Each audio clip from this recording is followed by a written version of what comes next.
Hi friends, കഴിഞ്ഞതിന്റെ മുമ്പിലത്തെ മഴക്കാലത്ത് നമ്മൾ വീട്ടിലേക്ക് ഉണ്ടാക്കിയ ഒരു പോർട്ടബിൾ ഇലക്ട്രിക് അയയാണ് കേട്ടോ ഇത്.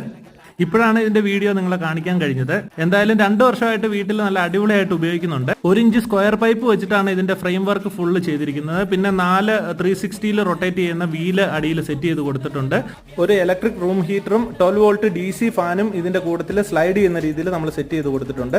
പലപ്പോഴും എമർജൻസി കോൾ ഡ്യൂട്ടി ഒക്കെ വരുമ്പോൾ പാതി ഉണങ്ങിയ യൂണിഫോം ഒക്കെ ഇട്ടുകൊണ്ട് പോകേണ്ടതായിട്ട് വന്നിട്ടുണ്ട് കേട്ടോ. അപ്പോൾ അതിനൊക്കെ ഉള്ള ഒരു പരിഹാരമാണിത്. എങ്കിലും കറണ്ട് ബില്ല് കൂടാൻ സാധ്യതയുള്ളതുകൊണ്ട് വളരെ റെയർ ആയിട്ടാണ് നമ്മൾ ഈ റൂം ഹീറ്ററും ഫാനും ഉപയോഗിക്കുന്നത്. നേഴ്സുമാരായതുകൊണ്ട് തന്നെ ചിലപ്പോൾ ഓഫുള്ള സമയത്തൊക്കെ നമുക്ക് എമർജൻസി ഡ്യൂട്ടി കൊടുക്കും. അപ്പോൾ അതിന് ഡ്രസ്സൊക്കെ നമ്മൾ വാഷ് ചെയ്യാനായിട്ട് മുക്കി വെച്ചിരിക്കുന്നത്. അപ്പോൾ പെട്ടെന്ന് വാഷ് ചെയ്ത് ഇതിലേക്ക് കൊണ്ടുവന്നിട്ട് കഴിഞ്ഞാൽ 10 മിനിറ്റ് നമുക്ക് ഒന്ന് ഉണങ്ങി കിട്ടും. ഒരു ഫാമിലിയുടെ ഫുൾ തുണി നമുക്ക് ഇതിനകത്ത് തുടങ്ങാം. ഇതിന് വീലുള്ളതുകൊണ്ട് നമുക്ക് വളരെ സൗകര്യമാണ്. പെട്ടെന്ന് വെയിൽ കഴിയുവാണെങ്കിൽ നമുക്ക് വെയിലേക്ക് കൊണ്ടുവരാം. ഈ മഴ പെയ്യുവാണെങ്കിൽ പെട്ടെന്ന് വെയിൽ നമുക്ക് വലിച്ചു വരാം. അല്ലെങ്കിൽ നമ്മൾ നേരത്തെ കിട്ടുന്ന ഓരോ തുണി എടുക്കണം. അതിന് കുറച്ച് സമയം എടുക്കും. അപ്പോൾ അങ്ങനത്തെ ഒരു പ്രശ്നമില്ല, അങ്ങനത്തെ സമയം ലാഭമുണ്ട്.